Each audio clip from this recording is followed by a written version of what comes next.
மின்குள்ளி ஷைத்தான், ஒவ்வொரு ஷைத்தானை விட்டும், உடலிலே தாக்கக்கூடிய ஒவ்வொரு விஷஜந்துக்களை விட்டும், வமின்குள்ளி ஐடின் லாம்மா, கண் திருஷ்டியை விட்டும் நான் பாதுகாப்பு தேடுகிறேன். உங்களுக்கு நான் அல்லாஹ்விடத்திலே பாதுகாப்பு தேடுகிறேன் என ஹசன் ஹுசைன் ரலியல்லாஹு அன்ஹு அவர்களுக்கு நபியவர்கள் பாதுகாப்பு தேடியதான ஹதீஸ்களை நாங்கள் பார்க்கிறோம். இதெல்லாம் நபியவர்கள் செய்த மந்திரித்தலுக்கான வார்த்தைகள். அடுத்ததாக சஹீஹ் முஸ்லிமிலே 2185வது ஆயிஷா ரலியல்லாஹு அன்ஹா அறிவிக்கிறார்கள், ரசூலுல்லாஹி ஸல்லல்லாஹு அலைஹி வஸல்லம் அவர்கள் வருத்தப்பட்டால், ஏதாவது வேதனை இருந்தால் ஜிப்ரீல் அலைஹிஸ்ஸலாம் வருவார்கள்.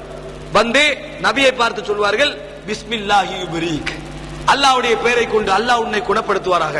வமின் குல்லி தாஇன் யஷ்பீக், அதாவது எல்லா நோயை விட்டும் அல்லாஹ் உனக்கு குணத்தை தருவாராக. வமின் ஷர்ரி ஹாசிதின் இதா ஹஸத, பொறாமைக்காரனுடைய பொறாமையை விட்டும் அல்லாஹ் உனக்கு எனது பாதுகாப்பை தருவானாக.